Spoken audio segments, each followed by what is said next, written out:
Mahindra is कॉपिंग Tata, या rather मुझे कहना चाहिए that Mahindra has taken lessons not just from Tata but also from Maruti and Hyundai with the new XUV 3XO.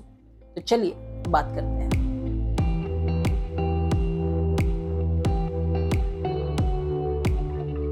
मुझे personally XUV 300 हमेशा से ही एक बहुत ही अंडररेटेड कार लगी है। इनफैक्ट ये एक ऐसी कार है जो हमेशा मार्केट में एग्जिस्ट तो करती है, लेकिन लोगों ने उस तरीके का प्यार इस कार को नहीं दिया। इसी सेगमेंट की अगर हम बात करते हैं नेक्सॉन, वेन्यू या इवन सोनेट की, तो इन तीनों कार्स ने जो है कहीं ना कहीं ओवरशैडो कर दिया है XUV 300 के। But now finally with the XUV 3XO Mahindra is hoping कि इस सेगमेंट को वो क्रैक कर ले। इस चीज को अचीव करने के लिए काफी सारे डिसीजंस लिए गए हैं जो काफी सिमिलर है to the strategy that Tata and Hyundai has taken in India.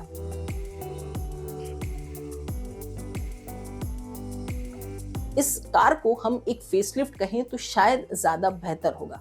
हालांकि महिंद्रा ने इसको टिपिकली कुछ एज सच नेम नहीं किया है and they are projecting it as an all new vehicle, but the reality is that the underpinnings are still from the XUV 300, which in my opinion is absolutely a very good thing, क्योंकि XUV 300 हमेशा से ही एक बहुत ही capable platform पे बनाई गई है, a heavily re-engineered derivative of the SsangYong Tivoli। Exterior design की बात करें तो यहाँ पे काफी एक्सटेंसिव चेंज किया गया है। फ्रंट में जो हेडलैम्प का डिजाइन है उसमें एक फेमिलियर लुक देने की कोशिश की गई है, but to my liking I think the previous XUV 300 looked a bit more sober. ये पर्टिकुलर डिजाइन थोड़ा सा रेडिकल हो सकता है, डिफरेंस ऑफ ओपिनियन भी लोगों के आ सकते हैं, एंड आई थिंक आज के टाइम में ये कॉमन हो चुका है, जहाँ पे डिजाइन्स जब लॉन्च होती है तो लोगों को शायद उतना पसंद नहीं आए, but over the course of time usually design grow कर जाता है। Side profile again as such आपको बहुत ज्यादा डिफरेंट नहीं लगेंगे, रेयर में बहुत ज्यादा काम किया गया है and the overall design looks refreshingly new. क्योंकि 2024 में अब कनेक्टेड टेल लैंप्स का ट्रेंड चल रहा है, तो Mahindra has also hopped on the bus and आपको कनेक्टेड टेल लैंप्स देखने को मिल जाएंगे। Overall design is a subjective matter, so the comment section is open for you. आप बताइए कि आपको न्यू XUV 3XO का डिजाइन कैसा लगा।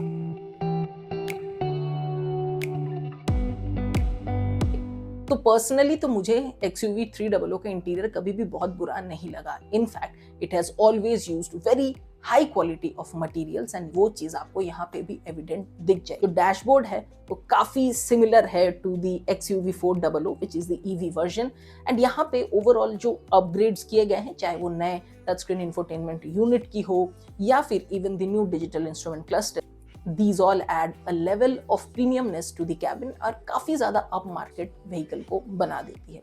हमेशा से ही XUV एक अच्छी फीचर पैक्ड कार थी, लेकिन मार्केट में कॉम्पिटिटिवनेस को बरकरार रखने के लिए टाइम एंड अगेन महिंद्रा ने जो है काफी सारे फीचर्स को over the course of time हटाते रहे हैं।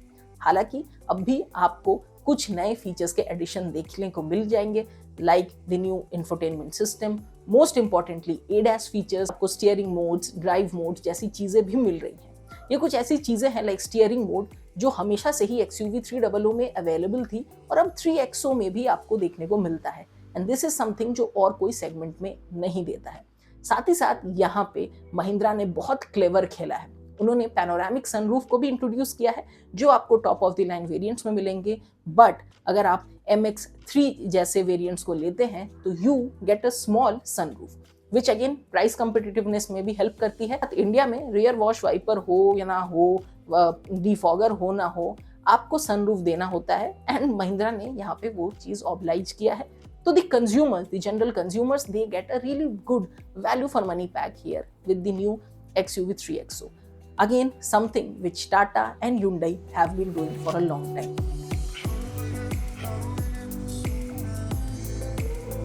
इंजन में हमें 3 ऑप्शंस देखने को मिल जाते हैं, दी 1.2 litre engine, the 1.2 turbo GDI engine and also the 1.5 litre diesel. तो अगेन दैट इज समथिंग जो काफी सारे बायर्स को अट्रैक्ट करेगी। लॉट ऑफ बायर्स जिनकी मंथली रनिंग काफी ज्यादा है वो डीजल की तरफ अट्रैक्ट होते हैं, एंड पर्सनली मुझे हमेशा से ही एक जबरदस्त इंजन लाइनअप लगी है XUV 300 की, and the 3XO is no different.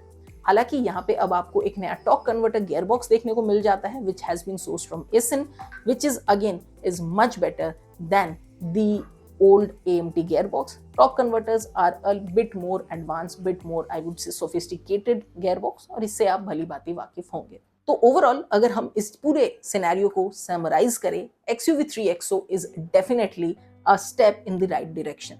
मुझे हमेशा से ही ये कार बहुत ज़्यादा पसंद रही है। It is a very underrated car. हालांकि बूट स्पेस की कमी एक प्रॉब्लम इसके साथ रही है।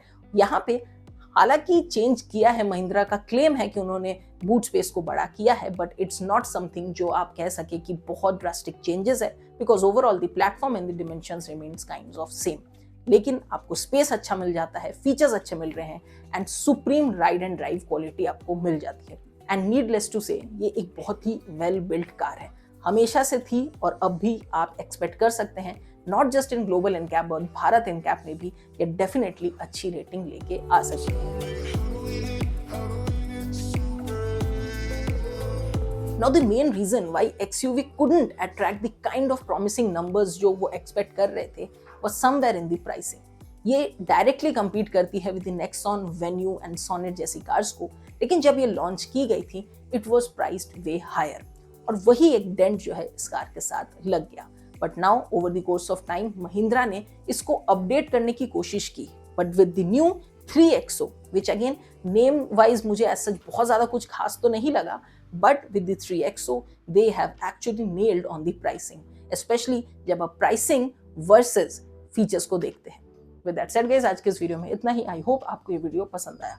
अगर अच्छा लगा तो लाइक करें, चैनल पे नए हैं तो सब्सक्राइब करें। हम आपसे मिलेंगे अपने अगले वीडियो में। Till then, take care and always drive safe.